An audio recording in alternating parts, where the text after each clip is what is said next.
ये कहानी है रवि की। रवि एक मिल में काम करता था। 5 सालों से वो शहर की एक मिल में मजदूरी किया करता था। हेलो, हाँ बोलो रमा, कैसे फोन किया? हेलो जी, आप तो हमें गांव में लेने आने वाले थे, क्या हुआ जी, आप आए नहीं? रमा, अभी ठंड बहुत हो रही है और मेरे पास तुम्हें गांव से शहर लाने के लिए अभी पैसे भी नहीं है। तुम कुछ दिन और रुक जाओ वहाँ। क्या कहा आपने? ऐसा मत बोलिए, आप कब से बोल रहे हो कि हमें लेने आओगे? दीपू मुन्नी भी रोज आपका इंतजार करते हैं।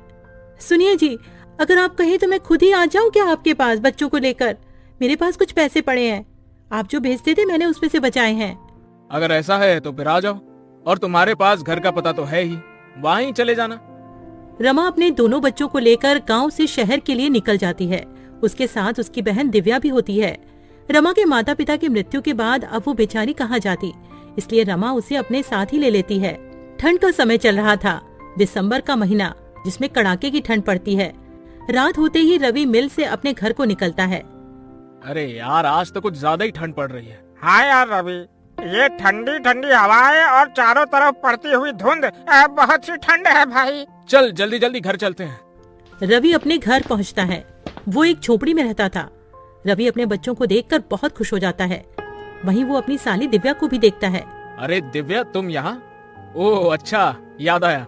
कोई बात नहीं, अब तुम हमेशा ही हमारे साथ रहना। पापा, मुझे आपकी बहुत याद आ रही थी। हाँ पापा, आप हमें लेने क्यों नहीं आए? बच्चों, मुझे थोड़ा सा काम था। तुम दोनों ने कुछ खाया? हाँ जी, मैंने दाल चावल बनाए थे। आप भी हाथ मुंह धो लो, मैं आपके लिए भी खाना लगा देती हूँ। खाना पीना खाने के बाद सभी लोग फर्श पर सो जाते हैं। यहाँ रवि के पास बस एक ही कंबल होता है।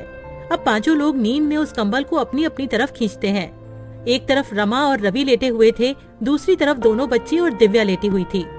रमा को ठंड लग रही होती है तो वो सारा कंबल अपनी ओर खींच लेती है। ठंड तो उस समय सबको लग रही होती है, ठंड जो इतनी कड़ाके की पड़ रही होती है। तभी रवि उठकर देखता है कि उसके बच्चे और उसकी साली दिव्या ठंड से कांप रहे होते हैं और सारा कंबल रमा ने उड़ा हुआ होता है। रमा, उठो उठो जल्दी। क्या हुआ जी, आप जाग क्यों रहे हो? वहाँ देखो। रमा अपने बच्चों और बहन की तरफ देखती है और वो घबरा जाती है। उसके बच्चे और बहन ठंड से कांप रहे होते हैं। हाजी, आप देख क्या रहे हो? जल्दी से कंबल बच्चों पर डाल दो ना, ठंड बहुत है। रवि सारा कंबल बच्चों और दिव्या पर डाल देता है और रवि और रमा दोनों ही बिना कंबल के ठंड से ठिठुर के सो जाते हैं। सुबह रवि और रमा दोनों ही जल्दी उठ जाते हैं। रमा, तुम ठीक तो हो ना? तुम्हें सर्दी तो नहीं हो गई? रात को बहुत ज्यादा ठंड थी, मैं इसीलिए तुम सबको यहाँ नहीं बुलाना चाहता था। मेरे पास तुम्हें ठंड से बचाने के लिए कपड़े भी नहीं है, मुझे माफ कर दो। हाजी, आप क्यों माफी मांग रहे हो? आप चिंता मत करो, मैं बिल्कुल ठीक हूँ। आप तैयार हो जाइए, आपको मिल भी तो जाना है। मिल जाते हुए रवि परेशान सा लग रहा होता है। वो सोच रहा था कि मालिक से एडवांस पैसे ले लेगा, जिससे वो एक और कंबल खरीद कर ले आएगा। लेकिन जब वो मिल जाकर देखता है तो मिल में जोरों की आग लगी हुई होती है। वो अपने दोस्त प्रीतम से पूछता है, प्रीतम, ये मिल में आग कैसे लग गई है? ये कैसे हुआ? अरे क्या बताऊं यार, शॉर्ट सर्किट हो गया और मिल में आग लग गई। अभी मालिक आए थे, उन्होंने कहा कहीं और काम ढूंढ लो। मेरे पास इतना पैसा नहीं है कि मैं दोबारा काम शुरू कर पाऊं। रवि प्रीतम से ऐसा सुनकर और निराश हो जाता है और सोच में पड़ जाता है कि अब तो वो इतनी जल्दी कंबल कहाँ से लाएगा। न काम है और न ही पैसे। प्रीतम, अब हम क्या करेंगे, क्या काम करेंगे? देख भाई, मेरे पास कुछ पैसे हैं जिनसे मैं एक छोटी सी चाय की दुकान खोलूंगा। मेरे पास थोड़ी सी सेविंग्स है, तू बता तू क्या करेगा? पता नहीं यार, मेरे पास तो पैसे भी नहीं है। जितने पैसे यहाँ से मिलते थे वो पैसे तो मैं अपने गांव भेज देता था। अब तो मेरे पास एक फूटी कौड़ी तक नहीं है। चल मैं घर चलता हूँ, फिर मिलेंगे यहाँ। रवि घर आ जाता है। उसे देखकर रमा समझ जाती है कि कुछ तो बात हुई है। रमा अभी तो कुछ नहीं कहती है। जब बच्ची और बहन खाना खा के सो जाते हैं तब रमा कहती है, क्या हुआ जी, जब से आए हो आप परेशान लग रहे हो, क्या बात है, बताओ ना मुझे। रवि रमा को सारी बात बता देता है। रमा भी रवि को ऐसे उदास देखकर खुद भी उदास हो जाती है और कहती है, हाजी आप इतना परेशान क्यों हो रहे हो? सब ठीक हो जाएगा, भगवान पर भरोसा रखो। मेरे पास कुछ पैसे बचे हैं, उनसे आप थोड़ी सी रुई और कपड़ा ला देना, मैं उससे एक रजाई बना लूंगी। उसके बाद आप काम ढूंढने चले जाना। सुबह होते ही रवि रमा को रुई और कपड़ा देकर वहाँ से चला जाता है और रमा रुई को कपड़े में भरकर रजाई की तरह सिल रही होती है। तभी, दीदी क्या हुआ, सब ठीक तो है ना? जब से हम यहाँ आए हैं जीजा जी कुछ दुखी से रहते हैं, क्या उसकी वजह मैं हूँ? अरे दिव्या, तू पागल है क्या? ऐसा कुछ भी नहीं है। तू तो जानती है ना, तेरे जीजाजी तो ऐसे नहीं है जैसा तू सोच रही है। वो तो उनकी मिल में आग लग गई है, वो इसीलिए परेशान है। तू ज्यादा अपना दिमाग मत चला। हाँ, जाकर अब अपना काम कर। रमा एक सुंदर सी रजाई बना देती है। उधर रवि पूरे दिन यहाँ वहाँ काम ढूंढता है, पर उसे कोई काम नहीं मिलता है। वो निराश होकर घर आ जाता है। रवि घर आकर देखता है रमा ने एक सुंदर सी रजाई बना ली होती है। अरे वाह रमा, तुमने तो बहुत ही सुंदर रजाई बनाई है। अरे तुम तो बहुत ही अच्छी रजाई बनाती हो। जी, वो गांव में खाली समय में मैंने रजाई बनाना सीख लिया था। आप बताइए, कहीं काम मिला क्या आपको? नहीं रमा, बहुत ढूंढा पर कहीं कोई काम नहीं मिला। कल फिर जाऊंगा, देखते हैं, कहीं कुछ न कुछ काम मिल ही जाएगा। रमा बच्चों को नई रजाई में सुला देती है और खुद दोनों मियाँ बीवी पुराने कंबल में सो जाते हैं। अगले दिन रवि का दोस्त प्रीतम रवि का हाल पूछने उसके घर आया हुआ होता है। तभी अरे वाह रवि, ये रजाई तो बहुत अच्छी है, कहाँ से लाए हो? अरे प्रीतम, मैं ये कहीं से लाया नहीं हूँ। ये रजाई तो तेरी भाभी ने बनाई है। क्या कह रहे हो? ये रजाई भाभी ने बनाई है?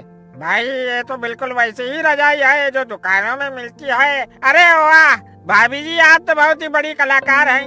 अरे तू वो सब छोड़, ये बता तेरी चाय की दुकान का क्या हुआ? हाँ भाई, मैं इसीलिए तो आया हूँ। मैंने हाईवे पर एक चाय का स्टॉल खोला है। तू बता, तेरा क्या हुआ? कहीं पर काम मिला कि नहीं?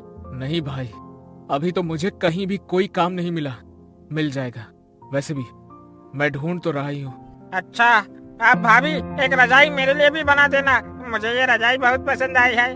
जी भाई साहब, मैं आपके लिए भी एक ऐसी ही रजाई बना दूंगी, आप ले जाना। अच्छा रवि, तुम एक काम क्यों नहीं करते हो? क्यों ना तुम रजाई बेचना शुरू कर दो। भाभी जी बहुत अच्छी रजाई बनाती है, लोग खूब खरीदेंगे ऐसी रजाई। तुम बोल तो ठीक ही रही हो। अभी तो मेरे पास कोई और काम नहीं है और ठंड भी बहुत पड़ रही है। चलो ऐसा ही करके देखता हूँ कुछ दिन। पर प्रीतम, मैं ये रजाई बेचूंगा कहाँ? हाईवे पर मेरे चाय के स्टॉल के पास तुम भी रजाई बेच सकते हो। पर प्रीतम, एक और दिक्कत है, मेरे पास पैसे भी नहीं है सामान लाने के लिए। अरे तुम चिंता मत करो, ये लो पैसे, इनसे तुम सामान ले आना है। ठीक है, फिर मैं आज ही रजाई बनाने का सामान ले आता हूँ। क्यों रमा, ठीक है ना? आप जैसा भी कहो, मैं तो आपके साथ कोई भी काम करने को तैयार रहती हूँ। रवि और प्रीतम दोनों चले जाते हैं। रवि बहुत सारी रुई और कपड़ा घर ले आता है। उसके बाद रमा रजाई बनाने का काम शुरू कर देती है। रवि के साथ साथ रमा की बहन दिव्या भी उसकी मदद कर रही होती है और बच्चे भी रजाई में रुई भरने में लगे हुए होते हैं। 2 से 3 दिन में सबने मिलकर 10 रजाइयाँ बना ली होती हैं और रवि सारी रजाइयाँ लेकर हाईवे पर प्रीतम के बगल में ही बेचने लगता है और देखते ही देखते उसकी रजाइयाँ बिकने लगती हैं। वो रजाइयाँ बहुत सुंदर लग रही होती हैं, जिसकी वजह से लोग खरीदने आ रहे होते हैं। देखा तुमने रवि, बिक गई ना सारी रजाइयाँ। अब तो बस रजाइयाँ बनाते रहो। रवि घर जाकर रमा को सारी बात बता देता है। रमा बहुत खुश हो जाती है और रवि और रजाइयाँ बनाने की तैयारियां करने लगता है और रवि का रजाइयों का कारोबार खूब अच्छा चलने लगता है। इस तरह रवि अपना खुद का काम करने लगता है और अपने परिवार की सारी जरूरतों को पूरा